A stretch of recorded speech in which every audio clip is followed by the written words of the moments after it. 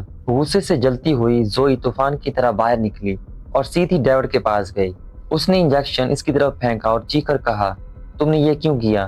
تم نے اسے سب کچھ کیوں بتایا اور تم نے میری لیب سے یہ سب کچھ کیوں اٹھایا؟ ہم نے 10 دن پر اتفاق کیا تھا۔ تھکی ہوئی آواز میں ڈیوڈ نے جواب دیا، ہم 10 دن انتظار کرنے کا خطرہ نہیں لے سکتے۔ میں ہم تینوں کو اور اس مشن کو بچانے کی کوشش کر رہا ہوں۔ تم تو پہلے دن سے اسے مارنا چاہتی تھی۔ آخر کار ڈیوڈ کا ضبط ٹوٹ گیا۔ غصے اور درد بھری آواز میں چلایا، میں نے کوشش نہیں کی۔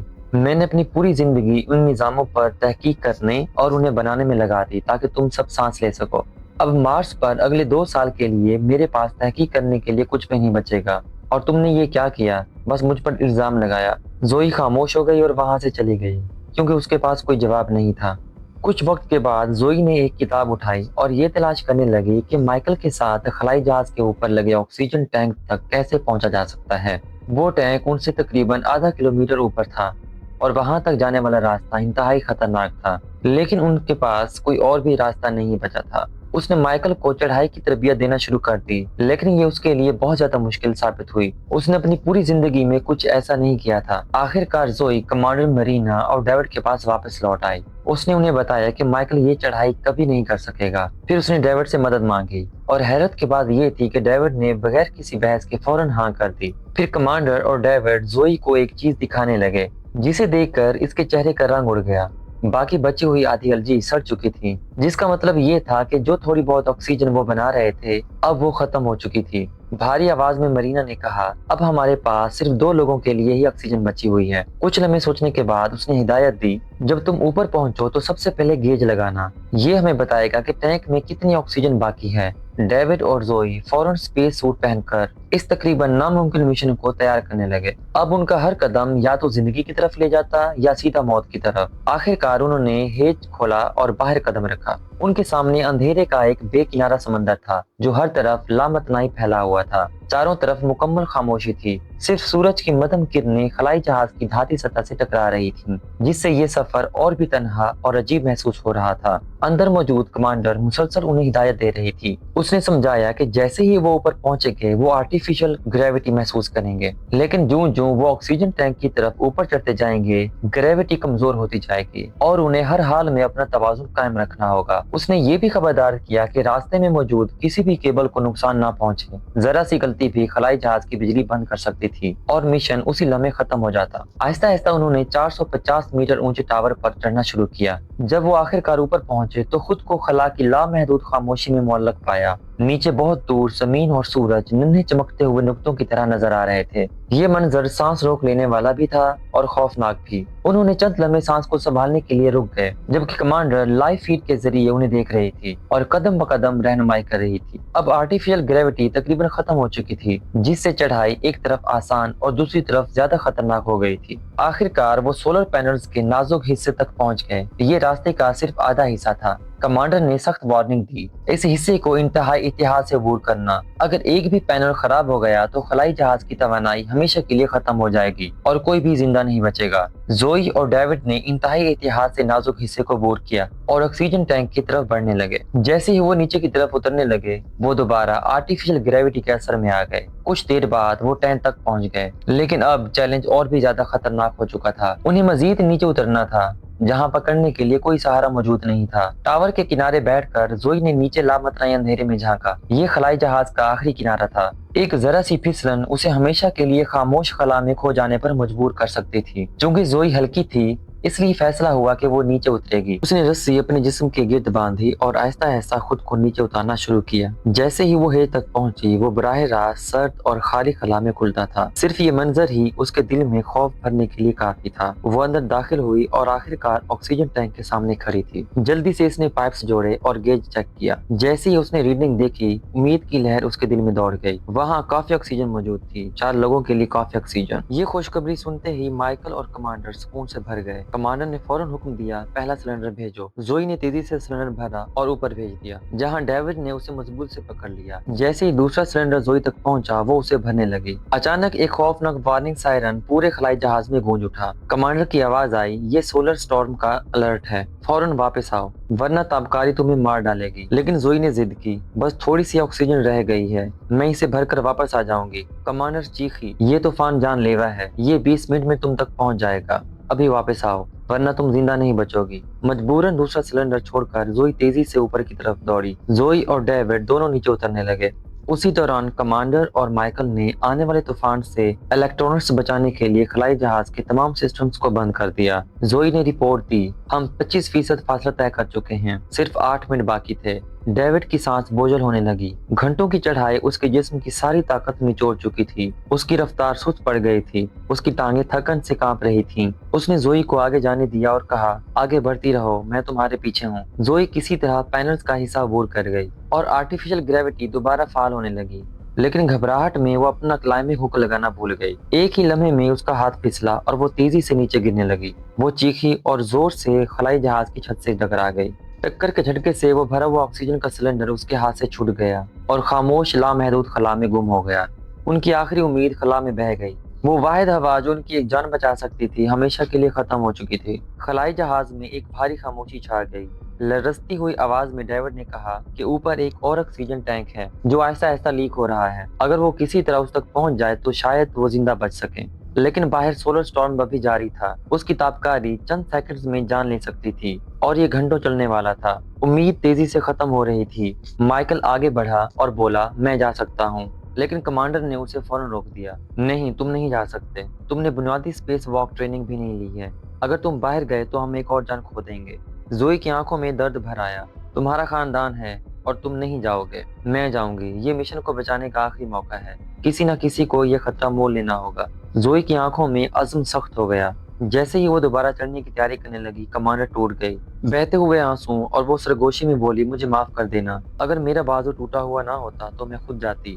زوئی نے ہیلمٹ پہنا اور خاموشی سے ہیج کھول دیا۔ وہ طوفان میں باہر نکل گئی۔ تابکاری اتنی شدید تھی کہ وہ اس کے سوٹ کو چیر کر اس کی جلد تک پہنچ گئی، لیکن زوئی نہیں رکی۔ اس نے دوبارہ ٹاور پر چڑھنا شروع کیا، اسی مشکل راستے پر جو ابھی ابھی اسے ختم کر کے آئی تھی۔ وہ دوسرے آکسیجن ٹینک تک پہنچ گئی، اسے مضبوطی سے اپنے سوٹ کے ساتھ باندھا اور نیچے اترنے لگی۔ ہر گزرتا سیکنڈ اس کے جسم کو مزید نقصان پہنچا رہا تھا اور وہ آہستہ آہستہ نیچے جھک گئی۔ سانس بھاری تھی۔ اس نے آخری مرتبہ مارس کی طرف دیکھا۔ یہ منظر اس کے چہرے پر ایک ہلکی اور پرسکون مسکراہٹ لے آیا۔ وہ جانتی تھی کہ وہ کبھی واپس نہیں آئے گی، لیکن اس کی قربانی باقی تینوں کو بچا چکی تھی۔ اس کی آنکھوں میں سکون تھا، جیسے کوئی پچھتاوا نہ ہو۔ اس جذباتی اور دل توڑ دینے والے لمحے میں اس کی کہانی خاموش خلا میں مدھم پڑ گئی۔ اس کا جسم طوفان میں ہمیشہ کے لیے گم ہو گیا اور اس کے ساتھ یہ مشن اپنے انجام تک پہنچ گیا۔